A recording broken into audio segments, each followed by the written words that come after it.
Washington DC থেকে বাংলাদেশে প্রতিদিন কাজ করা হচ্ছে যে বাংলাদেশের প্রায় 4 কোটি ভোটার যে রাজনৈতিক দলের, সেই দলটিকে বাইরে রেখে আওয়ামী লীগের তৃণমূলকে যদি ফাউন্ডেশনকে ধ্বংস করে দেয়া যায়, তাহলে শুধু নেতা দিয়ে তো একটি রাজনৈতিক দল চলবে না। সেই প্রচেষ্টা যে বাতিল, সেই প্রচেষ্টা যে হবে না, সেটা যে বাংলাদেশের মানুষ গ্রহণ করছে না, সেটা কিন্তু যুক্তরাষ্ট্র সহ পশ্চিমারা ইতিমধ্যে বুঝে ফেলেছেন, যার ফলশ্রুতিতে বাংলাদেশে কিন্তু এই সপ্তাহেও একজন যাচ্ছেন বাংলাদেশে, এই সপ্তাহেও আমেরিকা থেকে একজন যাচ্ছেন, আমেরিকান একজন সিনিয়র যেটাকে বলবো অ্যাম্বাসেডর বা দূত যাচ্ছেন বাংলাদেশে। এবং বাংলাদেশের প্রায় প্রতিটি জেলা বলছি, আপনারা আমার চেয়ে বেশি জানবেন যেহেতু বাংলাদেশে থাকেন, প্রায় প্রতিটি জেলায় মার্কিন দূতাবাস থেকে লোক যাচ্ছে, মানুষের সাথে কথা বলছে এবং জানতে চাচ্ছে। তার কারণটা হলো যে চুক্তিটা ডক্টর ইউনূস আমেরিকান হিসাবে করে দিয়ে গেছেন, সেটাকে সাস্টেইনেবল যদি করতে হয়, সেটাকে যদি দীর্ঘমেয়াদী ধরে রাখতে হয় আমেরিকার পক্ষে, তাহলে একটি রাজনৈতিক সরকার লাগবে যার জনগণের সাপোর্ট আছে। এখন আমি বঙ্গবন্ধু তনয়া শেখ হাসিনার আমি ওনাকে বিশ্লেষণ করব না, আমি শুধু বলবো উনি সবসময় যেই কাজটি করেন, বাংলাদেশ ফার্স্ট, আমার দেশ প্রধান, আমি জীবনের তোয়াক্কা করি না, এটাই হলো ওনার মৌলিক ভিত্তি। অতএব যেই কাজটুকু অনেকেই চেষ্টা করছেন করতে, অনেকের অর্থ হলো হাজার হাজার মানুষ নয়, আমরা কিছু মানুষ যে চেষ্টা করছে, সেটা হলো যে বাংলাদেশ টিকে থাকবে আওয়ামী লীগের নেতৃত্বে, এবং আওয়ামী লীগ নেতৃত্বে থাকলেই সেখানে যে স্থিতিশীল পরিস্থিতি, উগ্রবাদ সবসময় আলটিমেট ক্ষতি করে আমেরিকার, এটা আমেরিকাকে আমরা বোঝানোর চেষ্টা করছি।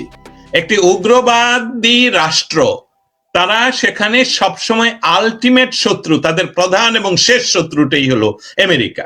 একজন উগ্রবাদী সে আমেরিকার ভিসা পাওয়ার জন্য আল্লাহর দরবারে মোনাজাত করেন, সে ভিসা পাওয়ার পরে আল্লাহর কাছে শুকরিয়া করেন, সে ভিসা নিয়ে আমেরিকাতে, উগ্রবাদীর কথা বলছি আমি কিন্তু কোনো ধর্মের নাম বলিনি, সেখানে সে আমেরিকাতে ঢোকার পর আবার সৃষ্টিকর্তাকে বলেন যে এই দেশটাকে তুমি ধ্বংস করে দাও। এটা আমেরিকা ভালো করে জানে, এবং সেটার জন্য বাংলাদেশের রাজনৈতিক যে ফ্যাব্রিক, বাংলাদেশের রাজনৈতিক ফ্যাব্রিককে সবসময় বাংলাদেশ আওয়ামী লীগ একদম প্রথম সারির শক্তি, এবং তার সাথেই পশ্চিমারা কাজ করবে, এটাই আমি দায়িত্ব নিয়ে বলতে পারি। আমেরিকার একটি বিখ্যাত আইনি একটি প্রতিষ্ঠানের সাথে কথা বলছিলাম, তাদের 3 জন স্বনামধন্য লয়ার, ওই চেম্বারটা খুবই বিখ্যাত একটা চেম্বার। তো আমাদেরই একজন দলের একজন ভদ্রলোক মানে ওনার ভাই এই মিটিংটা অ্যারেঞ্জ করেছেন। আমাদের ব্যাপারে তারা একটু জানতে চান যে বাংলাদেশে কতটুকু প্রসপেক্ট আছে, যে বাংলাদেশ আওয়ামী লীগের বিরুদ্ধে যে ব্যান দেওয়া হয়েছে, মামলাগুলো যে হয়েছে মাননীয় প্রধানমন্ত্রীর বিরুদ্ধে, সেগুলো নিয়ে তারা কতটুকু আইনি যুদ্ধ করতে পারবেন, এটার ব্যাপারে তারা, তো আমাকে সেখানে যুক্ত করে রাখা হয়েছে যেহেতু আইনি বিষয়টা আমি ভালোভাবে বলতে পারবো সেই কারণে। তো উনারা আমার কাছে জানতে চাইলেন যে বাংলাদেশ আওয়ামী লীগকে কেন ব্যান করা হয়েছে।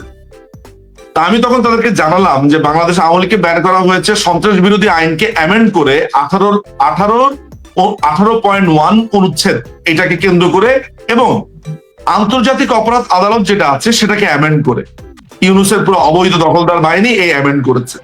মজার ব্যাপার কি জানেন, তারা যখন শুনলো আমার কাছে যে সেখানে লেখা আছে সরকার যদি মনে করে যে ওইটা অমুক দল হচ্ছে সন্ত্রাসী সংগঠন, তাহলেই আপনাকে ব্যান করে দিতে পারবে, যদি সে মনে করে, তার কোনো প্রমাণের দরকার নাই। আর কোন দলের বিরুদ্ধে যদি আপনি অ্যাকিউজেশন আনেন, অর্থাৎ সাবরিনা আপনার বিরুদ্ধে আমি একটা অভিযোগ আনলাম যে আপনি খারাপ, বাস, তাহলেই আমি আপনাকে সন্ত্রাসী সংগঠন হিসেবে আমি আপনাকে বলে ফেলতে পারবো, অর্থাৎ একটা দলের ক্ষেত্রে। তো উনারা আমার সাথে কথা বলার পর উনারা নিজেরাই বললেন যে তাহলে তো এই পুরো ব্যাপারটা পলিটিক্যাল, এখানে তো আদালতে গিয়েও আমাদের লাভ হবে না, আমরা আমেরিকার বড় আইনি প্রতিষ্ঠান বটে, বাট আমরা লবিং ছাড়া তো আমি কোনো উপায় দেখি না। আমি বাংলাদেশ আওয়ামী লীগের একজন অনুরাগী, একজন সমর্থক, সেই জায়গা থেকে তো বটেই, একজন সাধারণ মানুষের কাতার থেকে আমার সুযোগ হয়েছে বাংলাদেশ আওয়ামী লীগের কথা বলবার জন্য পৃথিবীর বিভিন্ন দেশে বিভিন্ন জায়গাতে যাওয়ার। আমার এমনও স্মৃতি আছে, যেমন আমাদের দস্তগীর জাহাঙ্গীর ভাই সহ আমরা, মনে আছে ওয়াশিংটন ডিসিতে আমরা একবার ইতে বসেছিলাম, এটা প্রেস অফিসে না জাহাঙ্গীর ভাই, আমরা যেখানে বসেছিলাম ওয়াশিংটন ডিসি। আপনার উপরে জি, নিজম ভাই আবার যদি বলতেন তাহলে। না, আমরা ওই যে ওয়াশিংটনে কোথায় যেন বসেছিলাম, ওই যে ওনাদের যে জার্নালিস্টরা যে বসে, ওনাদের ন্যাশনাল প্রেস ক্লাব, আমাদের ন্যাশনাল প্রেস ক্লাবে। হ্যাঁ, আমার বেশি ওয়াশিংটন থেকে বলেন, পৃথিবীর কোন দেশটা, আপনি অস্ট্রেলিয়া বলেন, নিউজিল্যান্ড বলেন, কোরিয়া বলেন, মধ্যপ্রাচ্য বলেন, লন্ডন, আমেরিকা, মানে প্রত্যেকটা জায়গাতে তো আমার গত 2 বছর আমি গেছি, বিভিন্ন জায়গাতে মানুষের সাথে কথা বলেছি। আমি যেখানেই গেছি না কেন, আমার ক্ষেত্রে 2টা ঘটনা ঘটেছে। একটা হচ্ছে যে লোকালি আমি কোনো না কোনো একটা মিটিং এ বসেছি, স্পিচ দিয়েছি, কথা বলেছি, এবং সেগুলোকে ব্যতি রেখে সেখানকার কোনো কংগ্রেসম্যান, মেয়র, কোনো উচ্চপদস্থ কর্মকর্তা, তারপরে বা লয়ার, তাদের সাথে আমাদের কিছু ব্যক্তিগত মিটিংও হয়েছে। কেমন? এখন আমি আসি প্রথমে আপনার প্রশ্নটাতে, তারপরে হচ্ছে যে জাহাঙ্গীর ভাই যা বলেছে সেটা একটা সম্পূরক অংশটাতে লাগানোর জন্য। প্রথমত, আমরা প্রস্তুত কিনা সাংগঠনিক ভাবে। দেখেন, আমি আগেই বলেছি যে এই পুরো ব্যাপারটা আনপ্রেসিডেন্টেড। আমাদের কোনো লয়ার আদালতে দাঁড়াতে পারবে না, তাকে দাঁড়াতে দেওয়া হবে না, তাকে মারা হবে, পেটানো হবে, মব করা হবে, এটা তো কখনো ঘটেনি। এর আগেও বাংলাদেশ আওয়ামী লীগ ক্ষমতা থেকে চলে গেছে, কিন্তু আমরা আদালতে দাঁড়াতে পেরেছি। এবার কিন্তু আমাদেরকে আদালতে আমাদের লয়াররা আসতেই পারেনি। এখনো পর্যন্ত আমাদের সিনিয়র অনেক লয়াররা আদালতে আসতেই পারছে না। আসলেই তাদের উপরে অত্যাচার হচ্ছে, নিগৃহীত হচ্ছে, বাড়িঘর পুড়িয়ে দেওয়া হচ্ছে, তাই না? ফলে আপনাকে সিচুয়েশনটা বিবেচনা করে আপনাকে মাথায় রাখতে হবে।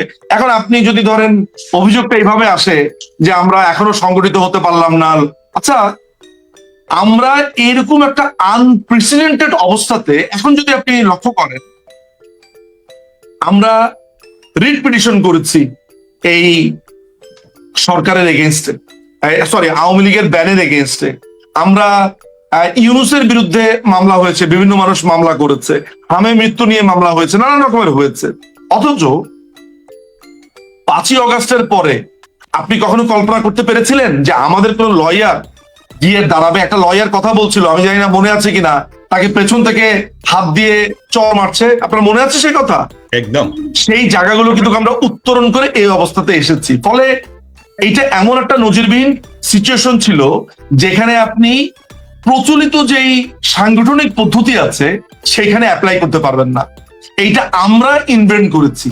বলতে পারেন যে বাংলাদেশ আওয়ামী লীগ এরকম একটা সিচুয়েশনে কিভাবে টিকে থাকতে হয় সেটা আমরা আবিষ্কার করেছি, এখনো পর্যন্ত আমরা টিকে আছি। ফলে আমি একেবারেই বলবো না যে আমাদের প্রস্তুতি বা আমরা খারাপ করেছি, বরঞ্চ আমি বলবো আমরা ভালো করেছি। আমার একটা উদাহরণ দিয়ে বলি, প্রথমবারের মতো একজন আইনজীবী হিসেবে 8ই নভেম্বর আমি আন্তর্জাতিক আদালতে অভিযোগ দায়ের করি, আপনারা অনেকেই জেনে থাকবেন। সেটার আপডেটও কিন্তু এখনো পর্যন্ত এটা কিউতে আছে, ওরা তো সেটা এখনো পর্যন্ত তদন্তের জন্য তারা আনেনি। স্বাভাবিকভাবে এই কুটা তো করেছে ইউরোপিয়ান ইউনিয়ন এবং আমেরিকান প্রশাসনের একটা অংশ বলবো, এটা জড়িত ছিল। সবাইকে আমি দায়ী করব না, কিছু অংশ তো জড়িত ছিল। দুষ্ট চক্র তো সবসময় থাকে, আমেরিকা তো একটা দুষ্ট চক্র আছে। ফলে আমি পুরো ট্রাম্প প্রশাসন, তো ট্রাম্প তো তখন ছিলই না, বা বাইডেন প্রশাসনের সবাই যে দোষী তাও আমি বলবো না, আমি বলবো কিছু দুষ্ট চক্র বলবো। কারণ আমেরিকার জনগণ কিন্তু মুক্তিযুদ্ধের সময় আমাদের পাশে ছিল। তাদের প্রশাসনের 2-3টা মানুষের কারণে, এমনকি আমেরিকার সে সময় অনেক কংগ্রেসম্যান আমাদের পক্ষে দাঁড়িয়েছিল। এখনো অনেক কংগ্রেসম্যান, অনেক লয়ার, অনেক মানবতাবাদী, অনেক কবি, সাহিত্যিক আমাদের পক্ষে কথা বলে। সাম্প্রতিক সময় আমি ইউরোপিয়ান ইউনিয়নের একটি কনফারেন্সে গেছি, আপনি জানি না লক্ষ্য করেছেন কিনা, সেখানে আমাদের একটা মানবাধিকার বিষয়ক একটা প্রোগ্রাম হয়েছে ইউরোপিয়ান ইউনিয়নে। আমি ওই সময় একটা স্পিচ দেওয়ার সৌভাগ্য আমার হয়েছে। এই ছাড়াও আমি অস্ট্রেলিয়া বলেন, আমেরিকা বলেন, কানাডা বলেন, মানে সারা পৃথিবীর বিভিন্ন জায়গাতে, ইংল্যান্ড বলেন, এরকম বিভিন্ন বড় বড় ব্যক্তিদের কাছে গেছি যারা প্রশাসনের সাথে আছে, সরকারের সাথে আছে। বিশেষ করে ইউরোপিয়ান ইউনিয়নের মানবাধিকার যারা দেখে তাদের তো অনেকগুলো কর্তা ব্যক্তিদের সাথে আমরা দেখা করেছি, কথা বলেছি। সেসব জায়গাতে শুরুর দিকে ইনিশিয়ালি আমাদের প্রতি তাদের একটা রিজিড ধারণা ছিল, এটা আমাকে স্বীকার করতে হবে। আমাদের ব্যাপারে, বাংলাদেশ আওয়ামী লীগের ব্যাপারে আমার মনে আছে আমি প্রথম আমেরিকার একজন সিনেটরের সাথে প্রথম আলাপ করি 2024 সালের সেপ্টেম্বর মাসের এটা সম্ভবত 25 তারিখে আমার মনে আছে। আমরা তার অফিসে যাই, হোয়াইট হাউসের পাশে যে বিল্ডিংটা আছে আর কি, ওই সিনেটরদের মানে ওনাদের যে অফিস যেটা আছে আর কি, তা সেখানে যাই, কথা বলি। এবং তিনি প্রথমে তো একটু আড়ষ্ট ছিল, বললো যে তোমরাও তো একসময় এমন করেছো, এই ধরনের কথাবার্তা আমাদের কানে এসেছে। যখন আমরা তাদেরকে দেখালাম নৃশংসতার চিত্র, আমার মনে আছে যে সেই ভদ্রলোক মানে তার চোখের কোণাতে আমি একটু পানি চিকচিক করতে দেখেছি। মানে এত বিভৎস দৃশ্য উনি মনে হয় ওনার জীবনে দেখে নাই। তো উনি আমাকে বললো যে কি চিঠি লিখতে হবে। তখন উনি একটা চিঠি লিখেছেন, আমাদের জন্য একটা চিঠি ইস্যু করে দিয়েছিলেন, সেটা আমরা পরবর্তী সময়ে এনেছিলামও, বাট নানান কারণে প্রকাশিত হয়নি, কারণ চিঠির কিছু ওয়ার্ডিং আমাদের পছন্দ হয়নি, যাক সেটা অন্য আলাপ। কিন্তু তিনি চিঠি লিখেছিলেন, বলেছিলেন। এইভাবে আমরা এখন যখন আমি ধরেন একদম সাম্প্রতিক একটা ঘটনা বলে, আমি অস্ট্রেলিয়াতে হুইপের সাথে আমি দেখা করতে গেছি, সরকার দলীয়। সেখানে খুব ইন্টারেস্টিং একটা ব্যাপার হয়েছে, এবং তাকে এটাও বলা হয়েছে যে বাংলাদেশ সেকেন্ড ইরান, আরেকটা ইরান কি এফোর্ড করতে পারবে কিনা ওয়ার্ল্ড। মানে এখন যেটা হচ্ছে সেটা আরেকটা থিওলজিক্যালি সাইড থেকে ধরেন আরেকটা খেলাফতের দিকে যে যাচ্ছে, এইটা কি ওয়ার্ল্ড আসলে এফোর্ড করতে পারবে কিনা। So they were worried about it, and তারা এটা নিয়ে কথা বলেছে। পরবর্তী সময় এটা নিয়ে তারা আরো আলোচনা করেছে, আমাদের যারা লোক যারা ছিলেন, মানুষজনরা ছিলেন। তো আমার অভিজ্ঞতা মিশ্র। যেমন ধরেন আমি ইউরোপিয়ান ইউনিয়নের মানবাধিকার সংস্থার অন্যতম এক প্রধান ভদ্রমহিলার সাথে কথা বলেছি। ভদ্রমহিলা অনেক বয়স্ক, তো আমাকে তিনি নানান রকমের আগডুম বাগডুম বুঝাচ্ছিলেন আর কি। তো জানেন তো আমার তো প্রফেশনই হচ্ছে কথা বলা, কথা আমি সাথে করে একেবারে ছবি টবি সমস্ত কিছু নিয়ে গেছি। তাকে আমি বলেছি যে দেখো, তোমাদের সংস্থা বলছে যে 1400 জন নিহত হয়েছে, অথচ তোমাদের ব্যাকড গভর্নমেন্ট। তো সে খুবই একটু বললো যে না না, এটা আমাদের ব্যাক না। আমি আচ্ছা ঠিক আছে, regardless whether it is backed by you or not, whether it is not or yes or no, তোমাদেরই সেই ওই সরকারি গেজেটে প্রকাশ করেছে 844 জনের নাম, যার মধ্য থেকে 200-300 জন আবার জিন্দা লাশ হয়ে ফেরত এসেছে। তুমি একেবারে চুপ হয়েছে। তো একটা পর্যায়ে বললাম যে দেখো, বাংলাদেশে কিন্তু যে ট্রাইবাল সমস্যা, এটা কিন্তু নাই, যেটা সোমালিয়াতে আছে, অন্যান্য আফ্রিকার কান্ট্রি গুলাতে আছে। আমাদেরকে যেভাবে গলা চেপে ধরা হচ্ছে একটা গোত্র হিসেবে, বাংলাদেশ আওয়ামী লীগ একটা গোত্র, তাদেরকে একেবারে গলা চিপে ধরো, এইটা কিন্তু শেষ পর্যন্ত ধরো সিভিল ওয়ারের দিকে রূপ নিতে পারে। তো বাংলাদেশ আওয়ামী লীগের কিছু করতে হবে। তখন এই ভদ্র মহিলা একটু নড়ে চড়ে বসলো। তিনি আমাকে একটা ইন্টারেস্টিং ওয়ার্ড বললেন, বলে হোয়াট অ্যাবাউট রিকনসিলেশন। আমি বললাম যে what do you mean by reconciliation. বলে যে like South Africa confession and truth commission. আমি বললাম যে what do you mean by confession. বলে ধরো তোমরা কিছু তোমরা যেই অন্যায়গুলো তোমরা মনে করা হয়েছে সেটা স্বীকার করলে, তারপরে ট্রুথ কমিশন হলো, এই সেই হলো। আমি বললাম তো তবে সবার আগে ইউনুসকে ট্রুথ কমিশনে আসতে হবে, সবার আগে ইউনুসকে আসতে হবে, এই হত্যাকাণ্ডের দায় তার। সে বলেছে মেটিকুলাস ডিজাইন। আমি তাকে সাথে সাথে বের করে ভিডিও দেখিয়েছি, একটা ওয়ার্ড আর সে বলেনি, একটা ওয়ার্ড আর বলেনি, বলার তো নাই তারা কিছু। সো আলটিমেটলি এখন যেটা হয়েছে যে ইয়েস, এটা সত্যি কথা যে আমি ব্যক্তিগতভাবে একটু অ্যাগ্রেসিভ থাকি। আসলে সত্যি কথা, একজন অ্যাম্বাসেডর আমাকে একদিন খুব বুঝিয়েছে। আমি বলে যে তোমাকে আমি একটা কথা বলি, তুমি একটু রেভুলেশন টাইপের ছেলে, আমি বুঝতে পারছি। দেখো তোমরা তো একটা গরিব কান্ট্রি, তোমাকে বাস্তবতাটা স্বীকার করে নিতে হবে ওয়েস্টের কাছে। মাথা নত করে কথা না বললে তোমরা এগোতে পারবা না। আমি বুঝি তোমার কথা যে তুমি গিয়ে ওদের সাথে গণতন্ত্রের হিসাব তুমি ওকে দিবা কেন, আমাকে এনে দিবা কেন। তো বিশ্বাস করেন, সেই অ্যাম্বাসেডরের নাম শুনলে আপনি একটু অবাক হবেন। আমাদের প্রাক্তন এক অ্যাম্বাসেডর, এক প্রখ্যাত দেশেরই, তিনি আমাকে আলাদাভাবে ডেকে বলেছেন যে আমি বুঝি তোমার কষ্টটা। কারণ উনি তখন আমাকে বলছিলেন যে আমেরিকার কাছে তোমাদেরকে একটু নথি স্বীকার করতে হবে। তখন আমি বলছি ভাই, তো উনি তখন বলেছে যে দেখো, মানে উনি আমাকে বাস্তবতাটা বুঝালেন। তো আলটিমেটলি ব্যাপার যেটা হয়েছে যে আমি তো যদিও এই বিভিন্ন দেশে বিভিন্ন কর্তা ব্যক্তিদের সাথে যাই, দেখা করি, বলি, এটা রিগার্ডলেস অফ আওয়ামী লীগ এবং বিএনপি, আমি এটা বাদ দিই। আমাদের না সাবরিনা কোনো সার্বভৌমত্ব নাই, একদম নেই।